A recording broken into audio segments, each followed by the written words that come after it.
Hello friends, welcome back. तो start करने वाले हैं नेक्स्ट चैप्टर, चैप्टर नंबर 4, जिसमें हम पॉवर्टी एंड सोशल सेक्टर के बारे में पढ़ेंगे। ठीक है, जैसे आपको पता है कि इंडियन इकोनॉमी, संजीव वर्मा की हमने एक डिस्कशन सीरीज इसे यहाँ पर स्टार्ट की हुई है। पूरा चैप्टर इसमें कंप्लीट किया जाएगा। इससे पहले 3 चैप्टर हो चुके हैं। अभी हम पॉवर्टी एंड सोशल सेक्टर पढ़ने वाले हैं। तो इसमें हम देखने वाले हैं पॉवर्टी के कुछ डेफिनेशंस के बारे में, कुछ इसके डायमेंशंस के बारे में, और पॉवर्टी एलिवेशन से रिलेटेड कुछ सोशल सेक्टर के बारे में भी देखने वाले हैं। अब ये सोशल सेक्टर पॉवर्टी से भी रिलेटेड है, उसके अलावा और काफ़ी एरियाज जैसे skill development, health, you know, education, in pension, तो ये सबसे रिलेटेड वाले, और कहीं ना कहीं सारी चीज़ें जो होती हैं वो पॉवर्टी से ही रिलेटेड होती हैं। तो इसी उससे रिलेटेड कुछ स्कीम्स, प्रोग्राम्स के बारे में भी हम देखने वाले हैं। अगेन ये जो चैप्टर होगा आपके प्रीलिम्स और आपके मेंस के लिए।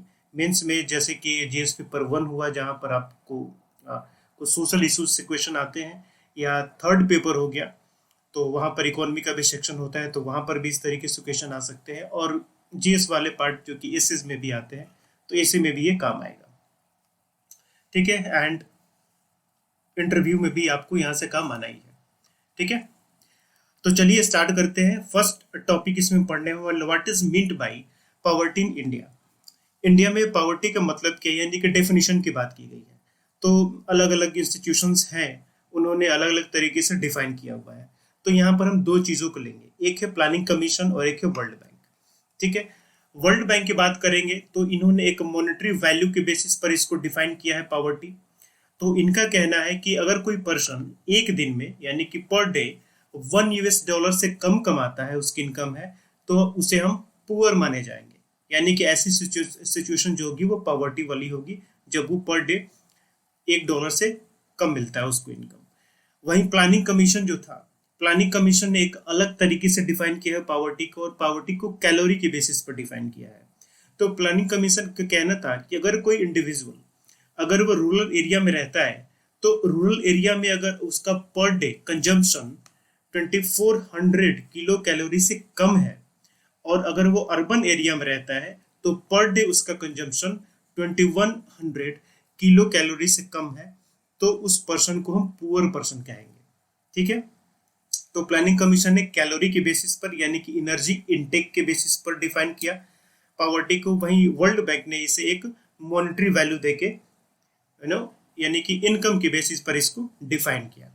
तो आप दोनों में से कोई भी डेफिनेशन लिख सकते हैं, दोनों डेफिनेशन लिखिए, ये भी सही है, लेकिन वहां पर ये जरूर लिखिएगा कि अकॉर्डिंग टू प्लानिंग कमीशन और अकॉर्डिंग टू वर्ल्ड बैंक, तो ये ज्यादा अच्छा रहेगा। ठीक है, वही जब हम पुअर पॉपुलेशन की बात करते हैं, तो पिछले के कुछ चैप्टर्स में भी हमने पढ़ा था पॉवर्टी के बारे में और पुअर पॉपुलेशन के बारे में। तो हमने देखा था कि वर्ल्ड में सबसे ज्यादा जो पुअर पॉपुलेशन है वो इंडिया में रहती है।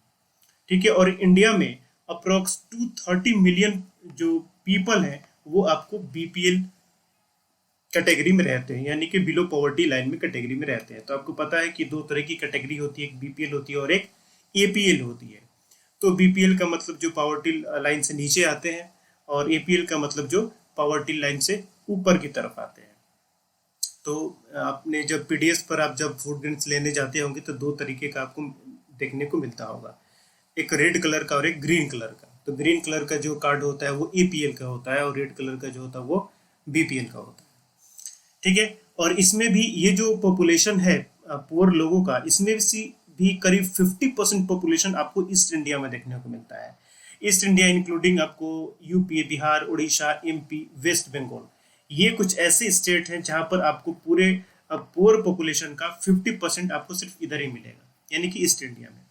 एमपी ईस्ट इंडिया में नहीं है, एमपी आपको सेंट्रल इंडिया में होगा, लेकिन इसके अलावे आपको सब ये Bihar, UP, west Bengal, east India में मिलते हैं। और इंडिया में सबसे ज्यादा पुअर पॉपुलेशन आपको मिलता है वेस्ट बंगाल में। ठीक है, तो ये कुछ फैक्ट्स है, ये भी आप एग्जाम में आपको लिखना है, वैल्यू एडिशन होता है।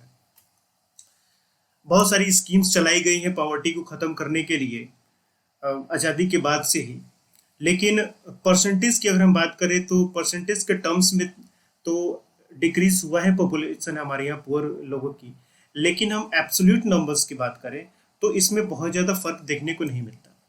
एब्सोल्यूट नंबर में अभी भी बहुत बड़ी जनसंख्या, जैसे कि 230 मिलियन पीपल अब देख रहे हैं बीपीएल में है, तो ये अभी भी काफ़ी बड़ा ये नंबर है। तो इतने सारी स्कीम्स, प्रोग्राम्स और इतने सारे गवर्नमेंट के इनिशिएटिव के बावजूद भी ये पॉवर्टी एग्जिस्ट करती है। इसका आखिर रीजन क्या है? ठीक है, इसके बारे में कुछ रीजंस यहाँ पर बताए गए हैं। सबसे पहला और सबसे इंपॉर्टेंट रीजन ये होता है कि हमारी एग्रीकल्चर सेक्टर पर एक बहुत बड़ा पॉपुलेशन डिपेंड करता है। और पिछले चैप्टर्स में हमने पढ़ा है कि करीब 60% के आसपास पॉपुलेशन जो होता है वो एग्रीकल्चर सेक्टर पर डायरेक्टली या इनडायरेक्टली डिपेंडेंट है। और ये जो 60% पॉपुलेशन है, इस 60% पॉपुलेशन में अगर हम फार्मर्स की बात करें तो मोर देन 80%, ये जो मोर देन 80% फार्मर्स हैं वो या तो लैंडलेस फार्मर्स हैं या फिर स्मॉल या फिर मार्जिनल फार्मर्स हैं। या तो उनके पास जमीन नहीं है और है तो बहुत ही कम है, और इतनी कम है कि बस वो खाने के लिए वहां से कुछ प्रोडक्शन ले सकते हैं, वो बेच नहीं सकते, उतनी उनके यहाँ होती ही नहीं है।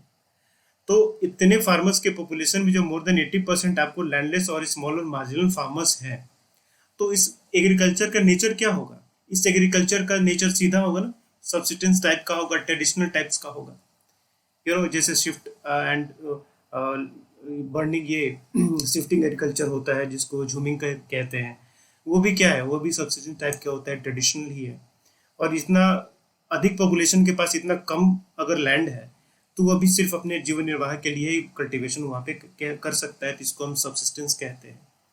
ठीक है, एग्रीकल्चर सेक्टर की ग्रोथ की बात करें तो इट इज अप्रोक्स 2 to 2.5% के आसपास या उससे कम एग्रीकल्चर सेक्टर का ग्रोथ रहता है।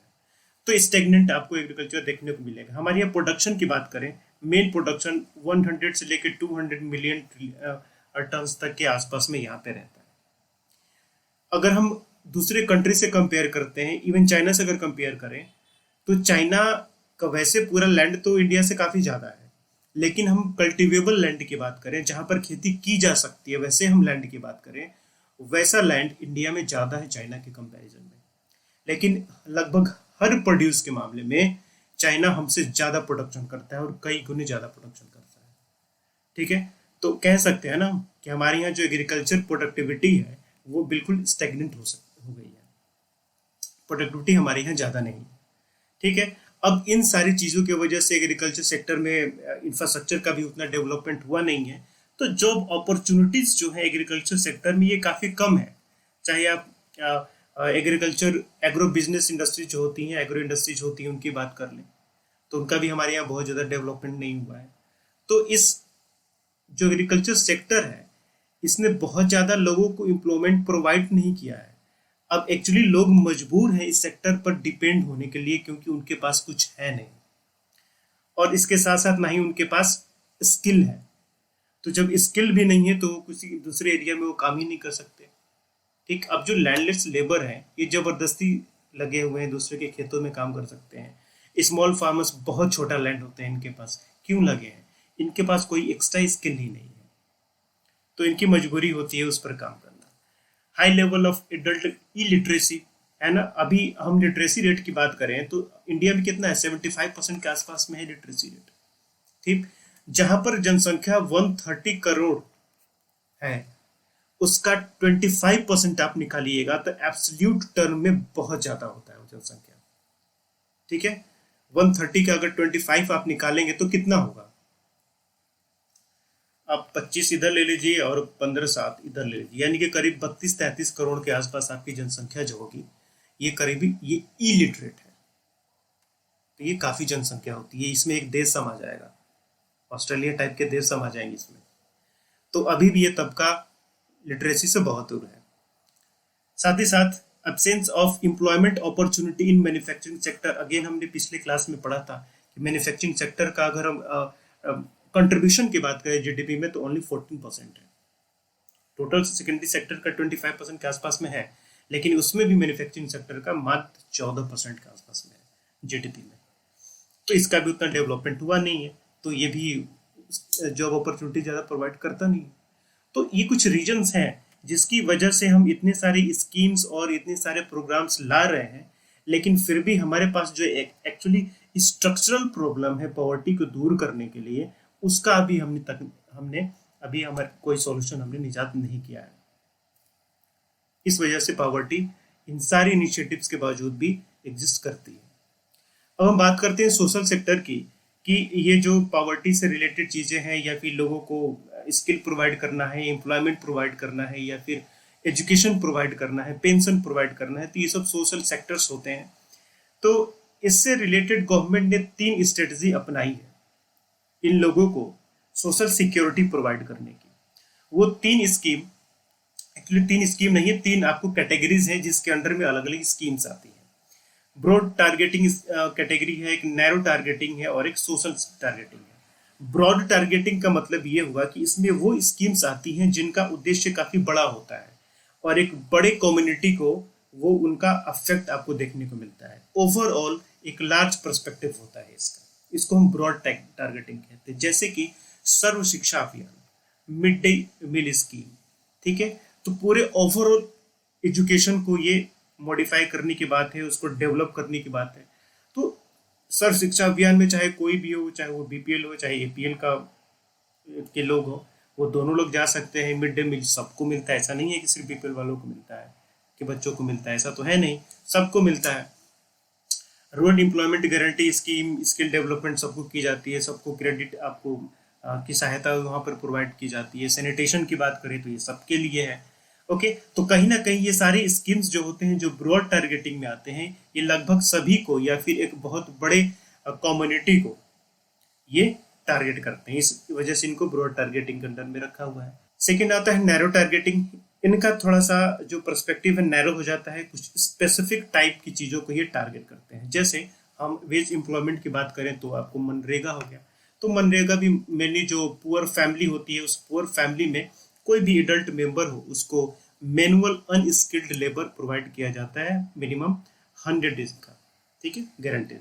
अगर वो नहीं प्रोवाइड किया जाता है तो फिर उनको बेरोजगारी भत्ता उसके मिलता है उसके लिए। तो मनरेगा हो गया। सेल्फ एम्प्लॉयमेंट स्कीम इस तरीके से हो गया, जैसे कि स्वर्ण जयंती ग्रामीण स्वरोजगार योजना हो गया। शहरों में भी इस तरीके से स्वर्ण जयंती शहरी रोजगार योजना आता है। तो मेनली ये क्या है, रोजगार डेवलपमेंट के लिए है, रोजगार प्रोवाइड करने के लिए, स्किल डेवलपमेंट के लिए।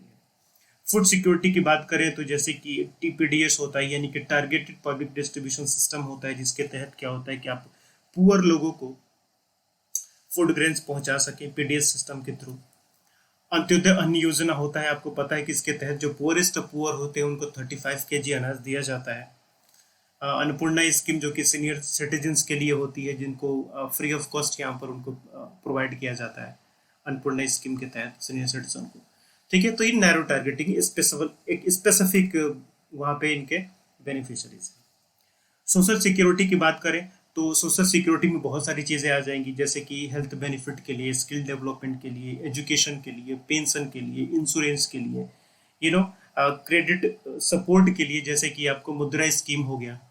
वो क्या है, क्रेडिट सपोर्ट है, जो कि एमएसएमई वगैरह या भी जो भी सेल्फ एम्प्लॉयमेंट करना चाहते हैं उसके लिए। तो ये सारी स्कीम्स जो होती हैं सोशल सिक्योरिटी में आती हैं। तो यहाँ पर हम कुछ स्कीम्स के बारे में पढ़ने वाले हैं। ये सारी स्कीम्स प्रीलिम्स के लिए एज वेल आपके मेंस के लिए काफी इंपॉर्टेंट है। फर्स्ट हम पढ़ते हैं आयुष्मान भारत।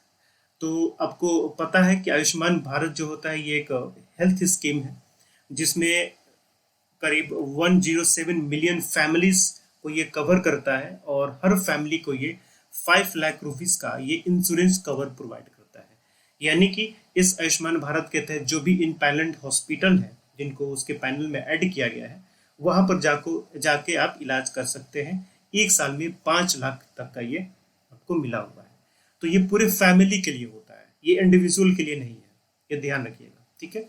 अगर आपकी फैमिली में 5 लोग हैं तो 5 में से कोई भी बीमार पड़े या फिर उसको जरूरत हो तो वो फायदा उठा सकते हैं। It is not individual centric, okay.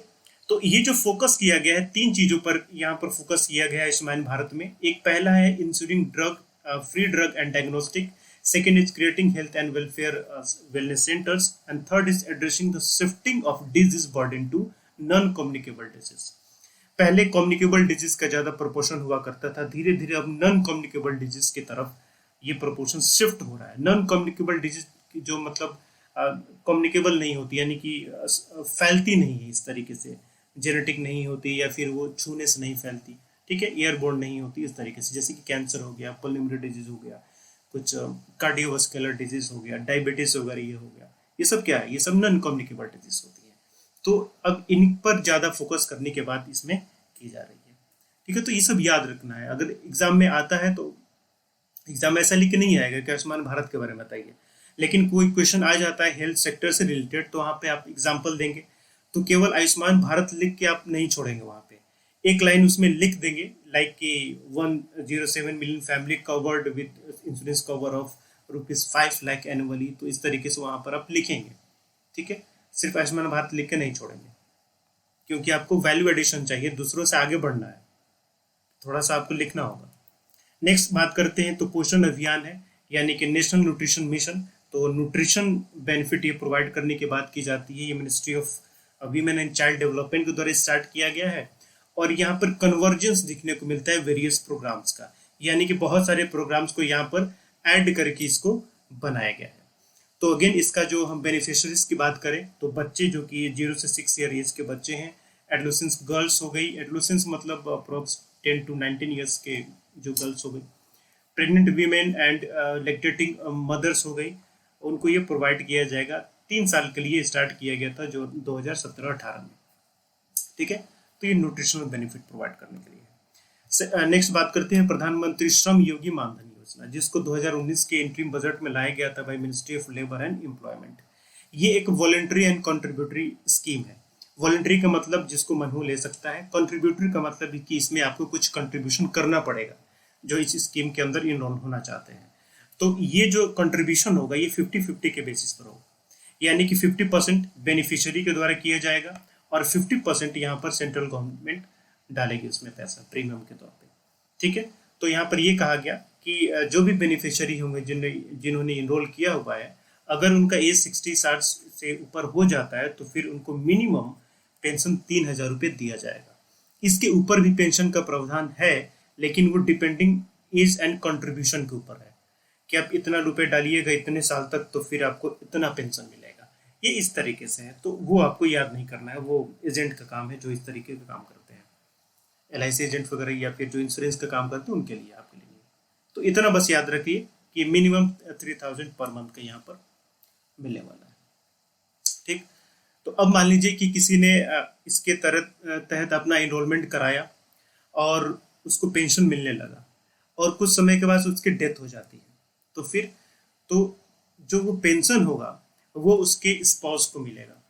ठीक है, स्पाउस का मतलब अगर या तो हस्बैंड हो या फिर वाइफ हो, ठीक है, दोनों में से कोई हो, एक की डेथ हो जाती है तो फिर वो उसको पेंशन मिलेगा, लेकिन वो पेंशन जो होगा वो आधा मिलेगा, क्योंकि अभी तक 2 लोग थे तो पूरा पेंशन मिलता था। जैसे अगर 3,000 रुपये मिल रहा है तो अगर वो जिंदा था तो 3,000 मिलते थे, अगर उसकी डेथ हो गई तो उसके स्पाउस को क्या मिलेगा, 50% ही मिलेगा। ठीक है, अगर वो 60 ईयर से पहले ही डेथ हो जाती है, यानी कि अभी कंट्रीब्यूशन पीरियड होता है 60 ईयर्स से पहले, तभी तक उसकी डेथ हो जाती है, तो उस केस में क्या होगा कि जो उसका स्पाउस होगा वो अगर चाहे तो उसको कंट्रीब्यूट करके चला सकता है उस स्कीम को। ठीक, अदरवाइज अगर वो उसको बंद करना चाहता है तो वो वहां से एग्जिट भी कर सकता है और जो भी पैसा वहां अभी तक जमा हुआ होगा वो उसके लेके निकल सकता है। तो उसके पास दोनों ये ऑप्शन है। इसमें कौन नहीं हो सकता, टैक्स पेयर जो होते हैं वो इसमें इन्वॉल्व नहीं हो सकते।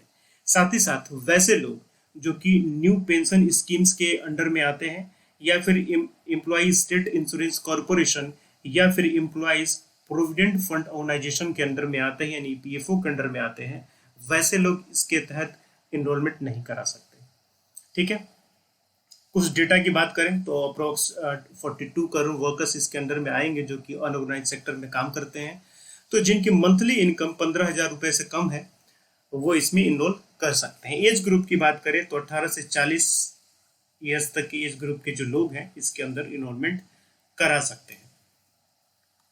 चलिए नेक्स्ट, राष्ट्रीय युवा सशक्तिकरण कार्यक्रम स्कीम, ये स्टार्ट किया गया है ministry of youth affairs and sports के द्वारा और 12th 5 ईयर प्लान से ये चल रहा है। लेकिन फिलहाल आप देखेंगे 2016 में इसमें 8 स्कीम्स को मर्ज किया गया था और इसको रीस्ट्रक्चर करके एक नया नाम दिया गया, राष्ट्रीय युवा सशक्तिकरण कार्यक्रम स्कीम, ये योजना।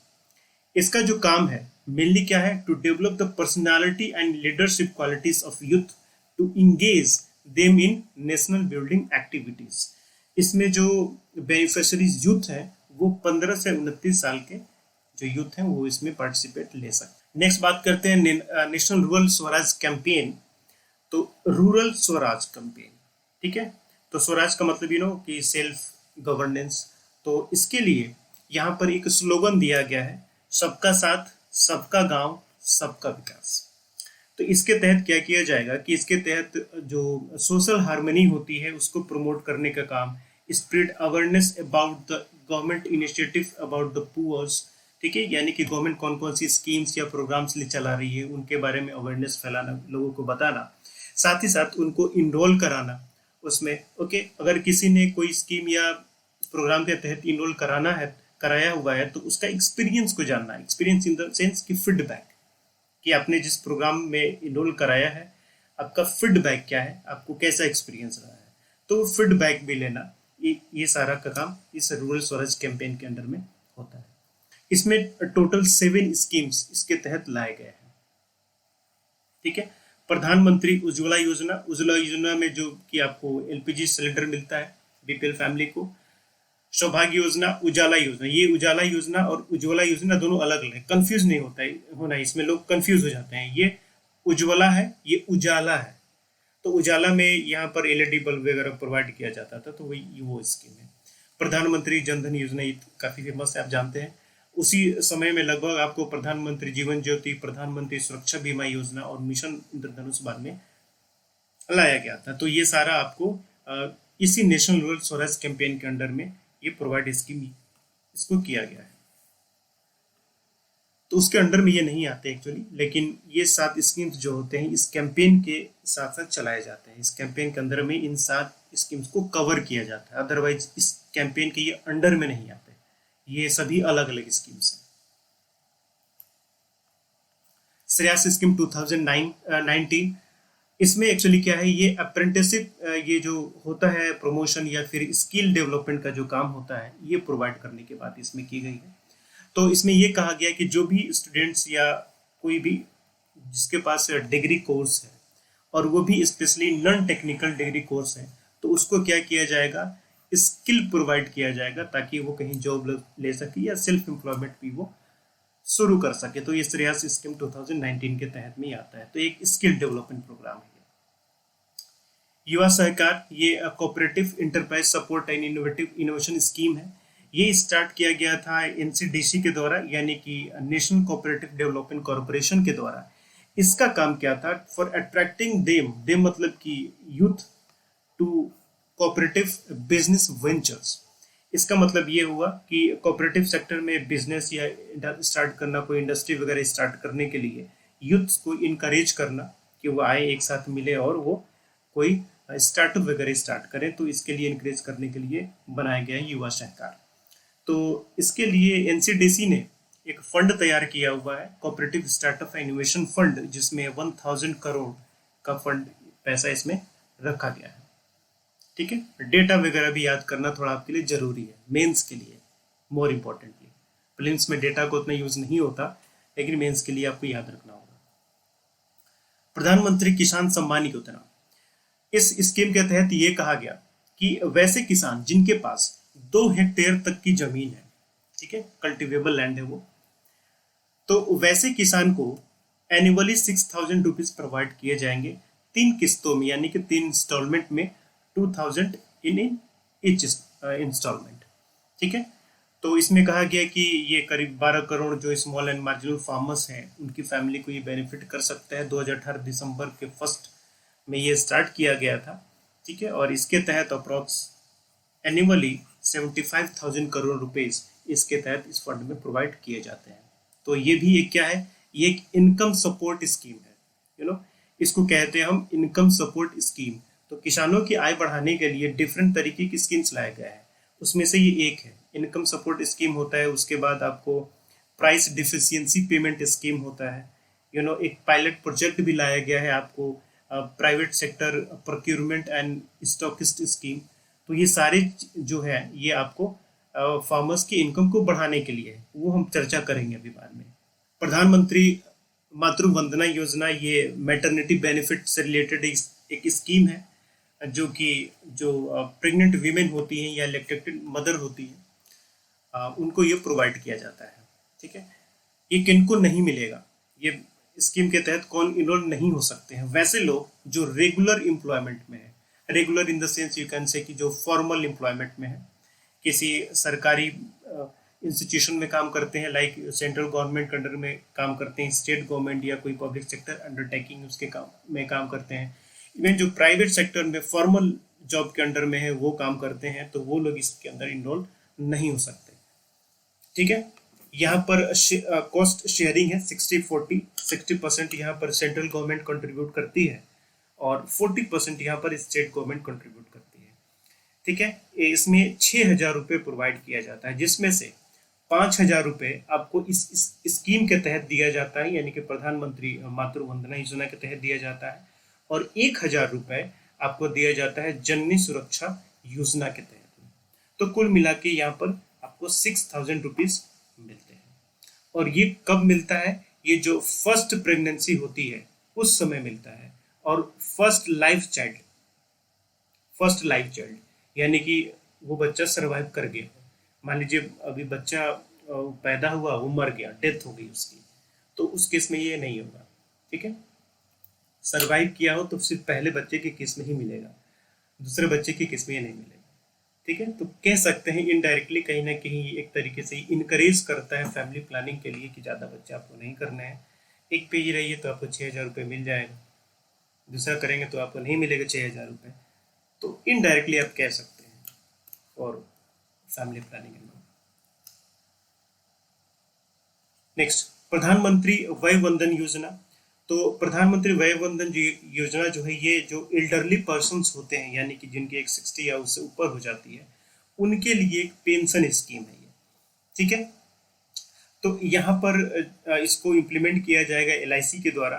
तो यहाँ पर सरकार ने कहा है कि इसमें 8% पर एनम का इंटरेस्ट दिया जाएगा 10 ईयर्स तक, यानी कि ये जो एल्डरली पर्सन है जिनके 60 या उससे ऊपर है, ये लोग 10 साल तक अगर जमा करते हैं पैसा इस स्कीम के तहत, तो हर साल 10 साल तक उनको 8% के इंटरेस्ट हम देंगे, सेंट्रल गवर्नमेंट का कहना है। ठीक है, अब सेंट्रल गवर्नमेंट ये कहती है कि इसमें LIC भी इंटरेस्ट प्रोवाइड करेगी। ठीक है, और उसके बाद जितना गैप बचेगा उतना सेंट्रल गवर्नमेंट देगी। फॉर एग्जाम्पल सेंट्रल गवर्नमेंट ने कहा कि आपको एस्यूर्ड गारंटेड, ये गारंटेड है, 8% का हम रिटर्न देंगे एनुअली। तो मान लीजिए कि LIC ने 3% दे दिया, बचा कितना? 5%। तो ये 5% क्या करेगी? गवर्नमेंट ऑफ इंडिया देगी। ठीक है, तो LIC के देने के बाद जितना बचा ये गवर्नमेंट ऑफ इंडिया देगी उसका हिस्सा। ठीक है, अब ये मैंने एग्जाम्पल दिया है, ये हार्ड एंड फास्ट नहीं है कि LIC 3% ही दे रही है। ठीक, और इसको आप सर्च भी मत कीजिएगा कि LIC कितना दे रही है, CA वालों का काम है, ये आपसे नहीं पूछा जाएगा, बस आप इतना ही जान लीजिए।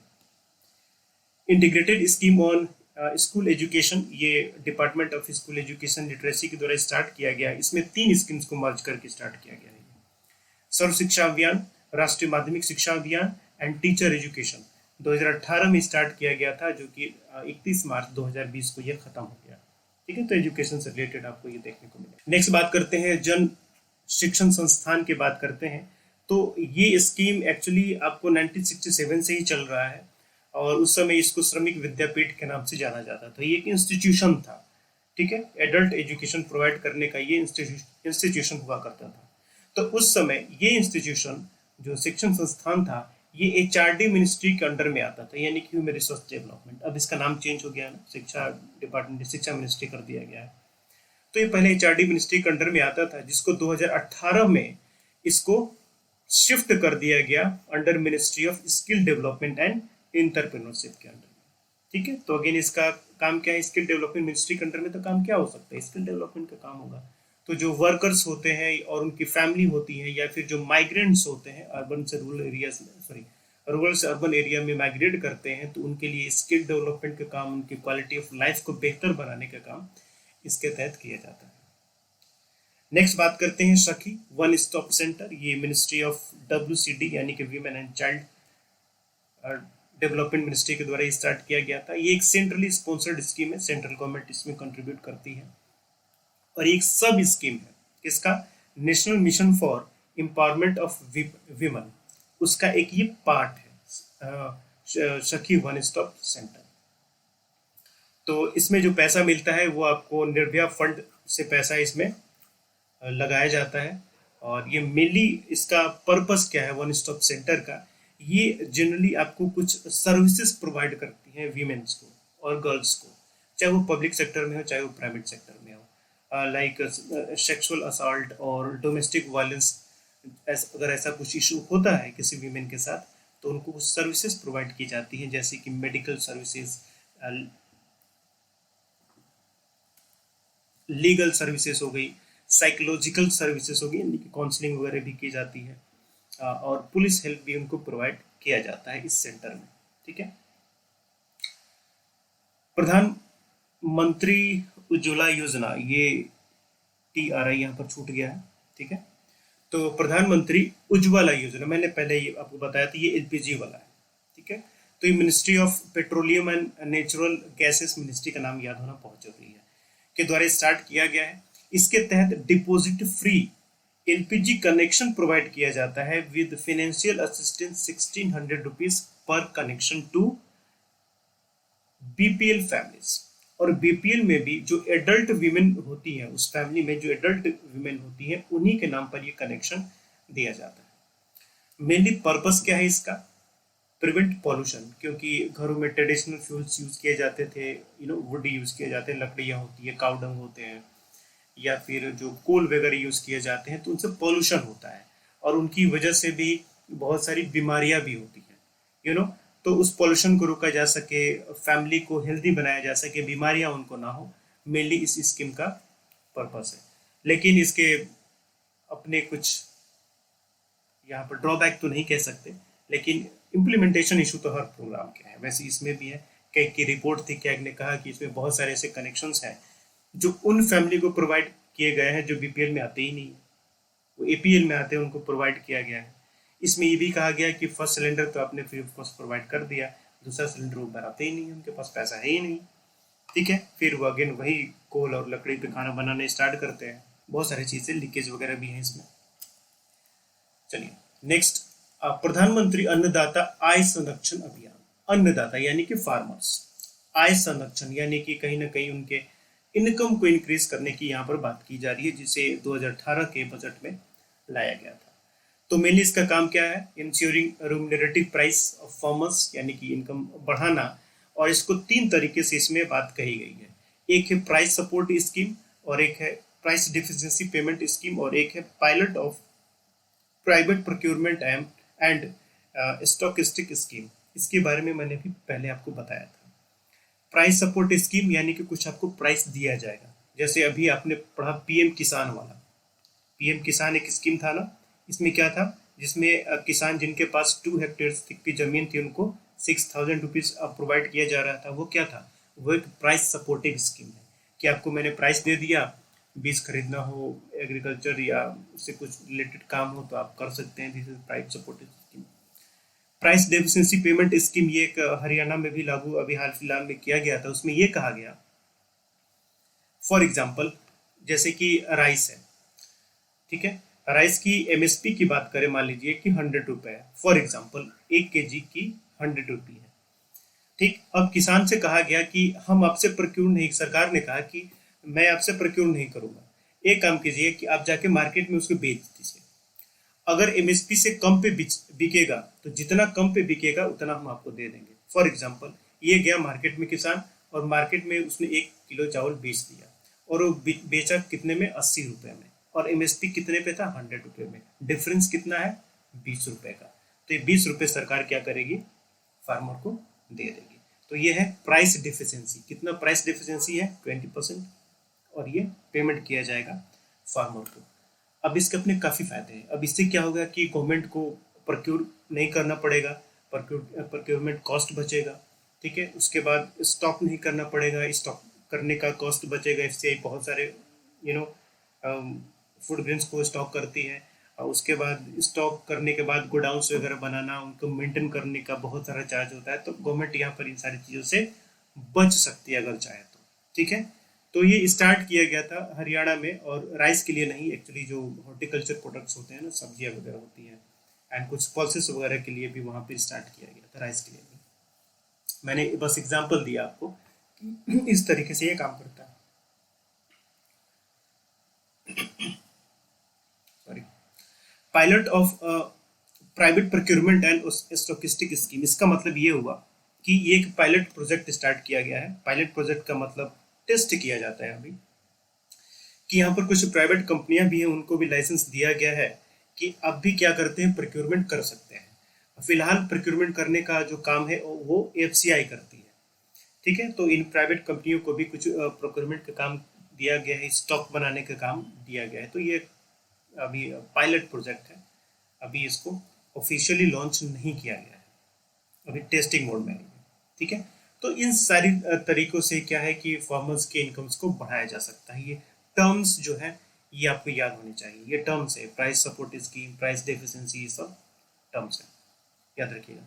नेशनल पेंशन योजना 2019, तो 2015 में इसको स्टार्ट किया गया था, और इसमें जो पेंशन मिलता है वो 1000 से लेकर 5000 के बीच में मिलता है, depending on the share of contribution, कि आप कितना कंट्रीब्यूट करते हैं, आपकी एज कितनी है, और उसके अकॉर्डिंग आपका 1000 से लेकर 5000 के बीच में आपका पेंशन आपको मिलना है। तो ये इंडिविजुअल टारगेट है, ये हाउस होल्ड पर टारगेट नहीं करता, यानी कि अगर एक हाउस होल्ड में 5 लोग हैं तो 5 लोग जाके उसमें इस योजना के तहत करा सकते हैं। और वही हमने उसके आयुष्मान भारत को देखा था। आयुष्मान भारत इंडिविजुअल सेंट्रिक नहीं था, वो फैमिली सेंट्रिक था। ओवर 1 करोड़ पीपल इसमें बेनिफिटेड हो चुके हैं। ये स्कीम 2018 में लैप्स हो चुकी है, खत्म हो चुकी है, बट अभी कैबिनेट ने डिसाइड भी कर लिया है कि इसको हम आगे जारी रखेंगे, और ये ओपन एंडेड होगा। ओपन एंडेड का मतलब कोई टाइम नहीं रखेंगे, खत्म हो गया। प्रधानमंत्री जनधन योजना आपको पता है क्या होता है। इसमें 2 चीजें काफी इंपॉर्टेंट है जो चेंज की गई है। पहले जो इंश्योरेंस कवर मिलता था, फ्री एक्सीडेंटल इंश्योरेंस कवर, ये 1 लाख रुपए मिलता था पहले, इसको बढ़ा के 2 लाख कर दिया गया है। ओवरड्राफ्ट की फैसिलिटी पहले 5000 रुपए थी, इसको बढ़ा के 10,000 रुपए कर दी गई है। ठीक है, और 6 मंथ का आपका बैंक अकाउंट का ऑपरेशन होता है, ट्रांजेक्शन वगैरह होता है, तो उसके बाद आराम से ले सकते हैं। ठीक है, बट 2000 तक की ओवरड्राफ्ट फैसिलिटी के लिए किसी तरीके की कंडीशन नहीं है। तो ये कुछ चेंजेस आपको किए गए हैं हाल फिलहाल में। उन्नत भारत अभियान 2.0 बाय मिनिस्ट्री ऑफ एचआरडी, यानी कि ह्यूमन रिसोर्स डेवलपमेंट, शिक्षा मंत्रालय के द्वारा, इसमें यह कहा गया है कि हर एक हायर एजुकेशन इंस्टीट्यूशन क्या करेगा, 5 गांवों को गोद लेगा। अब गोद लेने की बात ये नहीं है कि यहाँ पर ये इंस्टीट्यूशन कुछ इन्वेस्टमेंट करने वाले हैं, पैसा लगाने वाले, ऐसा नहीं है। यहाँ पर ये कहा गया कि ये जो हायर एजुकेशन इंस्टीट्यूशन होंगे, इनके टीचर्स होंगे, इनके स्टूडेंट्स होंगे, गाँव में जाएंगे, रूरल एरियाज में जाएंगे, लोगों से बातें करेंगे, मीटिंग्स करेंगे, उनको अवेयर करेंगे प्रोग्राम्स के बारे में, इकोनॉमिक सोशल बेटरमेंट्स के बारे में, नॉलेज बेस को बढ़ाने के बारे में। ठीक है, तो ये चीज़ कहा गया, और इसमें सभी जो हायर लर्निंग इंस्टीट्यूशंस होती हैं वो इसमें पार्टिसिपेट कर सकती हैं। इसमें कोई स्पेसिफिक नहीं है कि केवल यही लोग करेंगे, और पर्टिकुलरली रूरल एरियाज में इनका कंसंट्रेशन किया जाएगा, particularly but not only. Okay, Beti Bachao Beti Padhao काफ़ी फेमस है। से चाइल्ड सेक्स रेशियो को इम्प्रूव करने के लिए लाया गया था, एंड इसको 100 डिस्ट्रिक्ट्स में लॉन्च किया गया है, जो कि लो चाइल्ड सेक्स रेशियो वाले डिस्ट्रिक्ट्स हैं। ज़्यादा कंसंट्रेशन आपका उत्तर प्रदेश, हरियाणा, उत्तराखंड, पंजाब, बिहार, दिल्ली जैसे स्टेट्स में देखने को मिलता है। नेक्स्ट बात करते हैं हम, बहुत सारी स्कीम्स के बारे में हमने पढ़ा। अगेन ये क्वेश्चन आता है कि इतने सारी स्कीम्स तो हो गई, लेकिन रिजल्ट की बात करें तो बात वहीं पर है। ठीक है, चाइल्ड सेक्स रेशियो का कुछ जगहों पर काफ़ी कम है, एजुकेशन भी काफ़ी कम है, हेल्थ हमारे system out of pocket expenditure बहुत ज़्यादा होता है, पुअर लोग बहुत ज़्यादा हमारे यहाँ हैं। वाई, क्यों हमें रिजल्ट नहीं मिला इन स्कीम्स के बावजूद? First is the thing, implementation of this schemes. ठीक है, हमारे यहाँ पर जो सरकारें हैं उनका ज़्यादा जो फोकस रहता है वो रहता है इंक्रीज आउटलेस एंड न्यू स्कीम्स। धड़ाधड़ नई नई स्कीम्स लाओ, नए नए पैसे वो करो, उनका आउटकम पर नहीं होता। यानी कि इनका हम ट्रैकिंग मैकेनिज्म की बात करें तो इनके पास कोई ट्रैकिंग मैकेनिज्म नहीं है, कितना बेनिफिट हुआ या नहीं हुआ इस स्कीम के तहत।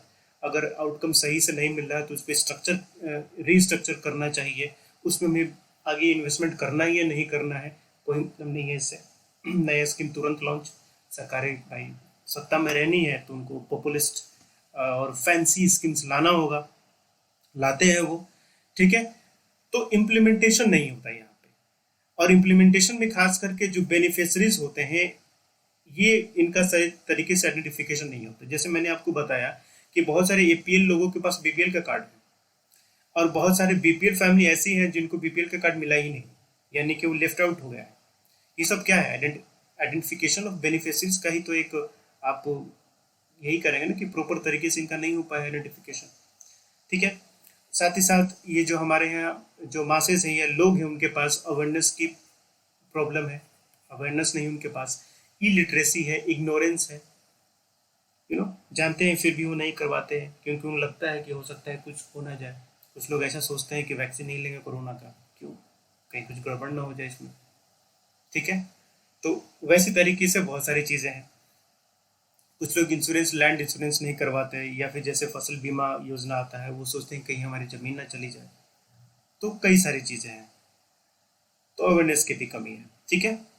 तो इसके साथ साथ हम गवर्नमेंट की बात करें तो गवर्नमेंट का भी जो फोकस होता है काफ़ी डिफ्यूज्ड फोकस होता है, यानी कि बिखरा हुआ इधर उधर, एकदम एग्जैक्ट फोकस नहीं होता है, अकाउंटेबिलिटी किसी की नहीं है, ठीक। उधर आपको जितना फंड आया उसमें से लीकेज हो गया। उसके बाद टीपीडीएस के लिए यानी कि टारगेटेड पीडीएस के लिए जो एलोकेट किया जाता है फूड ग्रेन्स, सरकारी रिपोर्ट के अकॉर्डिंग उसमें से 20% फूड ग्रेन्स जो होते हैं वो डाइवर्ट कर दिए जाते हैं, यानी कि वो जाके उसको ओपन मार्केट में बेच दिया जाता है। ये क्या है, अकाउंटेबिलिटी किसी की नहीं है, ठीक है। तो ये कुछ रीजन्स हैं जो डिफरेंट और मेनी स्कीम्स और प्रोग्राम्स होने के बावजूद भी वो रिजल्ट आपको प्रोवाइड नहीं करते। तो फिर हमें क्या करना चाहिए, इसका सॉल्यूशन क्या होगा कि हमें एक डिजायर्ड आउटपुट मिले। तो यहाँ पर ये कहा गया कि आप क्या कीजिए कि ये जो प्रोग्राम्स हैं इनका इम्प्लीमेंटेशन जो होता है ये आप एनजीओ के थ्रू करवाइए, और एनजीओ का सिलेक्शन ऐसे ही नहीं करना है, स्क्रीनिंग प्रोसेस रखिए, और प्रॉपर चेक्स एंड बैलेंस रखिए कि किसको हमें इसके लिए सेलेक्ट करना है, और उन एनजीओ को सेलेक्ट कीजिए और उसके थ्रू प्रोग्राम्स को इम्प्लीमेंट कराइए, ठीक है। सोशल ऑडिट की व्यवस्था होनी चाहिए। सोशल ऑडिट का मतलब गांव में कोई स्कीम चल रही है, गांव के लोग ही उस ऑडिटिंग कमेटी में शामिल हो और ऑडिट करें वो, तो ज़्यादा बेहतर होगा। ये नहीं कि सरकारी कर्मचारियों को भेज दे ऑडिटिंग करने के लिए, तो थोड़ी ना वो सरकार की बुराई करेंगे, ठीक है। तो इससे जो लीकेजेस होते हैं, करप्शन होते हैं, या फिर डाइवर्जन किया जाता है फूड ग्रेन्स का या फंड का, इसको रोका जा सकता है। मॉडर्न टेक्नोलॉजी का यूज खास करके डेटाबेस को तैयार करने में, अगर हमें इंफॉर्मेशन जुटाना है तो हमें टेक्नोलॉजी का यूज करना होगा, और जब तक हमारे पास एग्जैक्ट इंफॉर्मेशन नहीं होगा तब तक हमारा डिसीजन मेकिंग जो होगा वो सही तरीके से नहीं हो सकता। तो सबसे पहले जरूरी है कि हम एक डेटाबेस तैयार करें, और इसी डेटाबेस के बेसिस पर हम ट्रैकिंग मैकेनिज्म भी ला सकते हैं, चेक भी कर सकते हैं आउटकम को। साथ ही साथ हमें फ्यूचर में अगर कोई प्रोग्राम या स्कीम लाना है तो इस डेटाबेस के यूज करके हम बेहतर तरीके से कोई बिल्कुल एग्जैक्ट स्ट्रक्चर्ड स्कीम हम ला सकते हैं, है ना। साथ ही साथ स्टेट गवर्नमेंट की रिस्पॉन्सिबिलिटी होनी चाहिए इसको मॉनिटर करने की, ओके, कि डिलीवरी ऑफ स्कीम ये सही तरीके से हो पाए, प्रॉपर मॉनिटरिंग हो पाए। सस्टेनेबिलिटी को भी इंश्योर किया जाना चाहिए। सस्टेनेबिलिटी का मतलब कि वो चीज़ लगातार चलते रहे, साथ ही साथ ये जो स्कीम्स होती हैं इनका ओरिएंटेशन चेंज करने की जरूरत है। अभी जो ओरिएंटेशन होता है ये स्कीम्स के तहत होता है कि पैसा हमने दिया, इस स्कीम को इतना पैसा दे दिया। ये जो ओरिएंटेशन है ये अब शिफ्ट होना चाहिए टुवर्ड्स पीपल, यानी कि पर पीपल हम इतना इन्वेस्टमेंट करने वाले हैं। इस गांव में हमने या इस एक क्लस्टर में हमने ये प्रोग्राम लॉन्च किया, तो वहाँ पर इंडिविजुअल बेसिस पर हमें देखना चाहिए कि कितना प्रॉफिट हुआ है, यहाँ पर क्लस्टर के बेसिस पर नहीं, ठीक है। तो यहाँ पर ओरिएंटेशन चेंज करने की भी जरूरत है, और क्लस्टर के अप्रोच पर आप एक एक ग्रुप बनाइए और देन उस तरीके से आप करेंगे तो ये ज़्यादा बेहतर होगा। ओके, एक स्कीम आता है माइक्रो फाइनेंस के तहत प्रधानमंत्री मुद्रा योजना, जो कि 2015 में ये लॉन्च किया गया था। 10 लाख रुपए तक का लोन मिलता है to non corporate non farm small और माइक्रो इंटरप्राइजेस, यानी कि जो छोटे और सेल्फ एम्प्लॉयमेंट टाइप के बिजनेस होते हैं उनको ये दिया जाता है, तो इसको मुद्रा लोन कहा जाता है। तो इसका डिफरेंट माइक्रो फाइनेंस इंस्टीट्यूशंस या फिर डिफरेंट इंस्टीट्यूशंस के थ्रू, जैसे कमर्शियल बैंक्स, आरआरबी जो होते हैं, financial small financial banks, cooperative, micro financial institution, non banking financial institution सबके द्वारा ये प्रोवाइड किया जाता है। 3 कैटेगरी होती है मुद्रा स्कीम्स की, शिशु, किशोर एंड तरुण। तरुण मतलब बड़ा हो गया। ओके, तो ये बात यहाँ तक आती है। इसके बाद एक कॉन्सेप्ट आता है यूबीआई, यूनिवर्सल बेसिक स्कीम। तो यूनिवर्सल बेसिक स्कीम का मतलब कि सबको एक मिनिमम इनकम प्रोवाइड किया जाए, सभी को, सभी सिटीजन्स को, regarding their gender, regarding their social status, अमीरी गरीबी कोई फर्क नहीं, सबको एक इनकम, बेसिक इनकम यानी कि मिनिमम इनकम प्रोवाइड किया जाए, उसको हम क्या कहते हैं, यूनिवर्सल बेसिक इनकम कहते हैं। ये जो प्रिंसिपल होता है ये मेनली डिपेंड करता है यूनिवर्सलिटी यानी कि सभी को, अनकंडीशनलिटी यानी कि सभी के लिए, कोई जेंडर गैप नहीं, कोई एपीएल बीपीएल नहीं, कोई अमीर गरीब नहीं, ठीक है, सभी को, और एंड एजेंसी यानी कि ये सस्टेनेबिलिटी भी उसमें रहनी है, ठीक है। तो ये 3 प्रिंसिपल होते हैं जिसके बेसिस पर आपको यूनिवर्सल बेसिक इनकम प्रोवाइड किया जाता है। अब यहाँ पर इसके लिए 2 कैटेगरीज हैं, favour of UBI and against UBI. तो यूनिवर्सल बेसिक स्कीम में फेवर में कुछ बातें कही गई हैं, कुछ अगेंस्ट में बातें कही गई हैं। फेवर की हम बात करते हैं तो अगर यूबीआई प्रोवाइड किया जाता है तो क्या होगा, पॉवर्टी एंड वल्नरेबल रिडक्शन होगा, बिल्कुल होगा।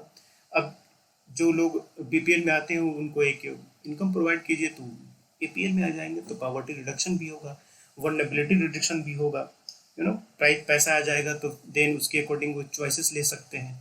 अभी आप सब्सिडीज देते हैं तो उनके पास चॉइस नहीं रहता, आपको चावल खरीदना है, गेहूं खरीदना है तो आप पीडीएस से ही खरीदेंगे, तभी आपको सब्सिडी मिलेगी, मार्केट से खरीदेंगे आप सब्सिडी नहीं मिलेगी, ठीक है। अब उनको आपने सब्सिडी खत्म कर दिया, उनको पैसा दे दिया, तो अब उसके उनके पास ये हो गया कि कहीं से भी जाके खरीद सकते हैं, अच्छा बढ़िया, ठीक है, तो चॉइस उनके पास हो जाता है। बेटर टारगेटिंग ऑफ पुअर यानी कि अब जैसे कि अभी स्कीम्स जो होता है उसके अकॉर्डिंग बहुत सारे पुअर छूट जाते हैं, बीपीएल फैमिली में वो उनको शामिल नहीं हो पाता, बीपीएल कार्ड नहीं बन पाता। तो अब जब सभी लोगों को आप इनकम देने लगेंगे तो फिर एपीएल बीपीएल की तो बात नहीं रहेगी, सभी को मिल जाएगा पैसा, तो फिर जो हम एक्सक्लूजन की बात करते हैं बीपीएल फैमिली की वो भी खत्म हो जाएगा, टेंशन। इंश्योरेंस अगेंस्ट शॉक्स, किसी का जॉब चला गया, इनकम नहीं है, हेल्थ के लिए कुछ पैसा चाहिए, कोई बीमार पड़ गया, तो वैसी सिचुएशन में ये पैसा काम आ सकता है।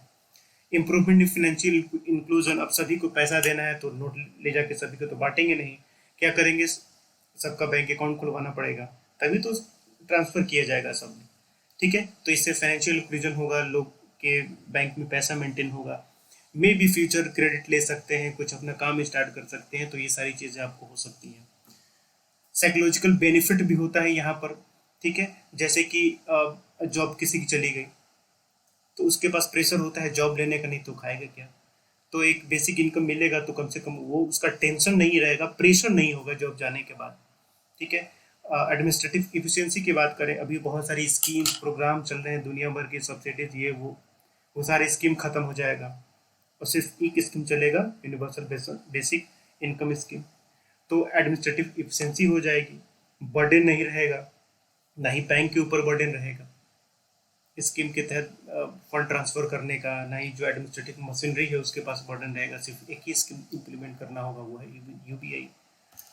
अगेंस्ट वाले बात करते हैं कि कॉन्स्पिकस स्पेंडिंग देखने को मिलेगी, खास करके मेल के पास पैसा दे दिएगा तो जाके वो पीने लगेंगे, जो आता है पॉलिथीन में, देसी पीने लगेंगे, वो जुआ खेलने लगेंगे, ठीक है, तंबाकू खाने लगेंगे, तो वो बचेगा नहीं, वो फाइनली बर्बाद होना है अगर आप उनके हैंड में पैसा दे देंगे तो, ठीक है।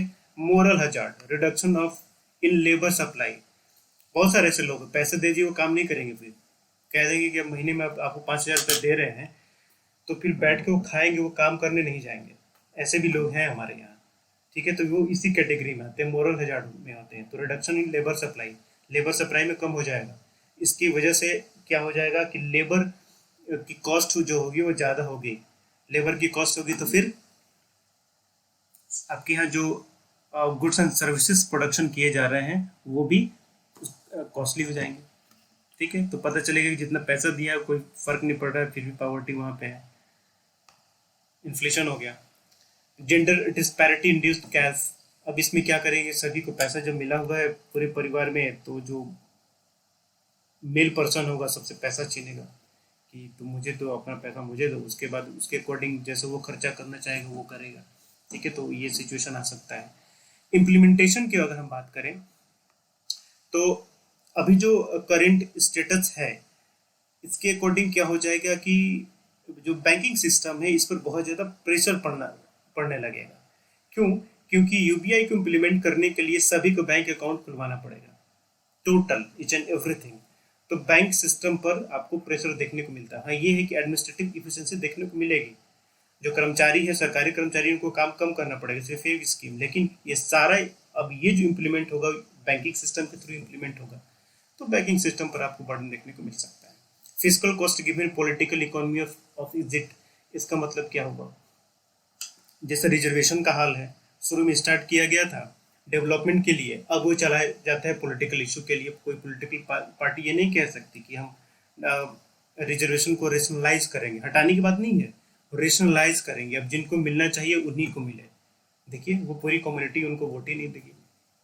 वही हाल इसका भी होगा। यूबीआई अगर स्टार्ट किया जाएगा तो उसका गोल ये होगा कि कुछ उन लोगों को मिल पाए जिनको पैसा नहीं है या फिर जो वल्नरेबल क्लास है, लेकिन ये फिर ख़त्म नहीं किया जा सकेगा, वो पॉलिटिकल मुद्दा हो जाएगा फिर, तो वही बात हो जाती है। Physical cost given political economy of exit, political economy of universality, idea of self exclusion. ठीक है, इसमें भी कुछ लोग ये कह सकते हैं कि भाई जो अमीर है आपने उसको भी दे दिया और जो गरीब है आपने उसको भी दे दिया, यानी कि अमीर को आप और प्रोवाइड कर रहे हैं। तो कुछ लोग कह सकते हैं अगेंस्ट में बोलने वाले लोग कि आपने अमीरों को भी दिया तो फिर आपने इक्वालिटी रखी कहाँ, अमीर तो थोड़ा सा और अमीर हो गया। ठीक है, तो ऐसा अपोजिशन वाले बोल सकते हैं। एक्सपोज टू मार्केट रिस्क, यानी कि कैश वर्सेस फूड। अब जैसे कि सब्सिडी वगैरह प्रोवाइड की जाती है ना, तो अगर फूड ग्रेन्स में इन्फ्लेशन वगैरह आता है तो उससे फ़र्क नहीं पड़ता। अब मान लीजिए कोई चावल आपको मार्केट में 100 रुपये किलो मिल रहा है, कोई फ़र्क नहीं पड़ता, पीडीएस में तो आपको उतना ही मिलने है जिसमें वो मिलता है, मार्केट में उसका क्या प्राइस है उससे कोई फ़र्क नहीं पड़ता पीडीएस सिस्टम में। लेकिन जब आप सब्सिडी खत्म करके कैश देने लगेंगे तो फिर वो जाके 100 रुपये का खरीदेगा, कल वो 100 रुपये के 120 हो गया, अब पेट्रोल 100 रुपये से ज़्यादा कई जगहों पर मिल रही है। तो क्या होगा कि फिर वो जो सब्सिडीज के टाइम पर वो क्या होता है, उसको प्रोटेक्शन मिलता था इन फ्लक्चुएशंस के अगेंस्ट में, लेकिन जब कैश दे देंगे तब वो प्रोटेक्शन उसके यहाँ खत्म हो जाएगा। ठीक है, तो ये अगेंस्ट में बोलने वाले हैं। इतना कंटेंट आपको यूपीआई के अंडर में ये मिल गया है कि आराम से 250 में भी आराम से लिख सकते हैं। आपको ऐसे में भी एनफ ये कंटेंट मिल गया, थोड़ा सा एलेबोरेट करके कुछ स्कीम्स का नाम लेके इस तरीके से कुछ आपको इसको लिख सकते हैं, तो एनफ कंटेंट भी आपको यूपीआई के लिए। ठीक है, क्लास थोड़ी सी लंबी हो गई, डिपेंडिंग ऑन चैप्टर के अकॉर्डिंग डिपेंड करता है, थोड़ा सा ज़्यादा डिस्कशन हो जाता है तो लंबा हो जाता है। ठीक है, चलिए मिलते हैं नेक्स्ट चैप्टर में, वो छोटा सा चैप्टर है। Thank you and good luck.